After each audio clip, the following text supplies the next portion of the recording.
Have you ever stopped and wondered why pleasure, well, why it never really seems to last?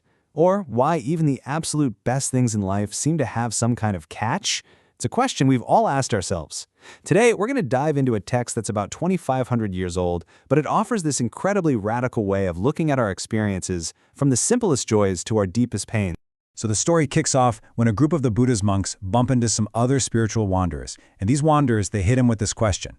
They're basically saying, look, we all talk about the same stuff, pleasure, beauty, feelings. So what's the big deal about your teacher? What's the actual difference? And the monks, well, they were totally stumped. They just couldn't put their finger on the answer. So they didn't argue, they didn't debate, they just got up, walked away, and went straight back to the Buddha to get the real story. And this moment, right here, it sets the stage for one of the most practical lessons on how to see the world with total clarity. Okay, so when the monks brought this problem to him, the Buddha didn't just give them a simple one-line answer. Nope. Instead, he handed them a powerful tool, a whole framework for analysis that would pretty much change how they saw, well, everything. He completely reframed the problem. He told them, next time those wanderers ask you that, just turn it around and ask them this. For all those things you talk about, pleasure, form, feelings, can you actually define the gratification, the danger, and the escape? See, he knew they couldn't, because the real difference wasn't about what they were looking at, but how deeply they were able to see.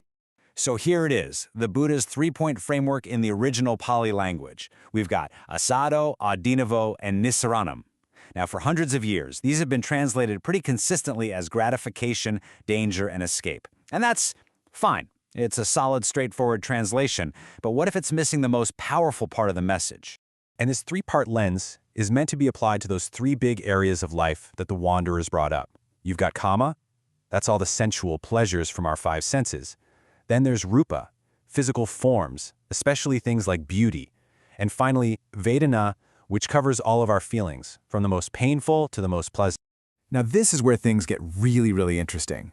What happens if we look past those standard English translations? What if we try to hear these words the way the Buddha's original audience would have heard them, getting right down to the root meaning of the language they actually spoke? You see, by digging into the linguistic roots of these words, we unlock a much more powerful and, frankly, a much more visual understanding. This isn't just some boring academic exercise. It completely changes the meaning of the entire framework. It takes it from a nice philosophical idea and turns it into a practical, hands-on guide for seeing reality as it is. Let's start with asado. Gratification sounds a little passive, doesn't it? Like something that just happens to you. But the root meaning is much closer to sweet taste. So a more visceral, more accurate translation is the initial sweetness. It really captures that immediate, delicious, alluring quality of an experience that just pulls you in. Now this next one, honestly, this is the real game changer. Adinavo. The word danger makes you think of a problem that's external, something separate from the thing itself. You know, like a shark in the water is a danger to swimming. But the deeper meaning here points to a flaw or a drawback that's part of the thing's very nature. It's not some outside threat. It's an inherent flaw. The problem is baked right into the cake. And finally, we have nisaranam. Escape sounds kind of frantic, right? Like you're desperately running from a burning building. But the root of the word implies something much more methodical, like moving out from. A much better translation is simply the way out. It's not a panicked scramble. It's a clear, well-marked exit path that you can choose to take. All right, so now we've got our new upgraded framework.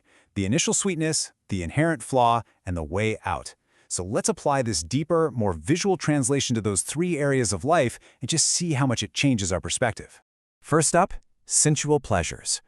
The initial sweetness here is, well, it's pretty obvious, isn't it? It's the joy you get from a beautiful sunset, listening to a great song, eating a delicious meal. It's that immediate hit of happiness that our senses give us. This is the hook. This is the part that feels so good. So what's the inherent flaw? The text is brutally clear about this. It's all the mess that comes from chasing that sweetness. It's working a job you hate just to afford nice things. It's the anxiety you feel about losing what you have. And it's all the conflicts that pop up, from arguments with your family over money, all the way up to wars between nations.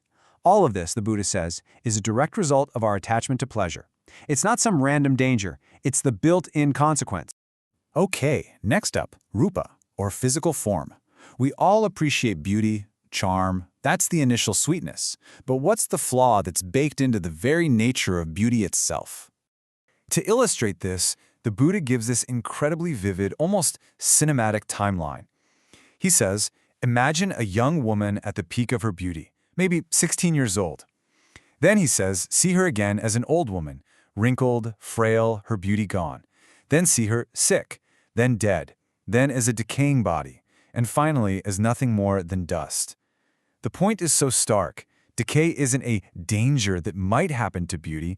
Change and impermanence are the inherent flaw of all physical forms. Okay, but what about feelings, especially the really pleasant ones? The text takes on the ultimate challenge here, that sublime, pure bliss you can experience in deep meditation. This is described as the highest possible form of initial sweetness, a pleasure that has nothing to do with the five senses. Surely there can't be a flaw in that, right? Wrong. The text points out the inherent flaw of any feeling, no matter how blissful it is. Every single feeling is defined by these three characteristics. It's impermanent, it's ultimately a kind of stress because it's so unreliable, and its very nature is to change. The flaw isn't that the bliss is bad, the flaw is that it simply cannot last. So after all that, what is the way out? Well, for sensual pleasures, for physical forms, and for all of our feelings, the text says the path is exactly the same. It's the training and the letting go of our craving, our desire, our lust for them. It's not about destroying the things themselves, it's about letting go of our tight-fisted attachment to them. All right, let's bring all this together and finally give an answer to that original question from the Wanderers.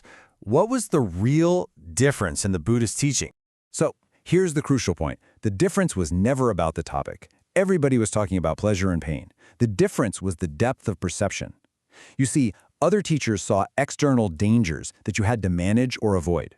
The Buddha taught how to see the inherent flaw inside every single experience. And that is a much more profound and much more liberating insight. And here it is all laid out for you. For every single experience, you can learn to see these three aspects: the sweet lure that pulls you in, the built-in flaw that guarantees it can't last, and the clear path of letting go that leads to freedom from that whole cycle. And the text wraps up with this powerful promise. Anyone who truly understands this framework for what it is, seeing the sweetness as sweetness, the flaw as a flaw, and the way out as the way out, has found more than just a cool theory. They have a practical tool they can use for themselves, and they can use it to skillfully help others too. And that leaves us with one final thought to take with you. Just by shifting our perspective from avoiding external dangers to understanding inherent flaws, we can completely change our relationship with our own lives. So what's something in your life that you're treating as a risk to be managed, when the real problem might just be the nature of the thing itself?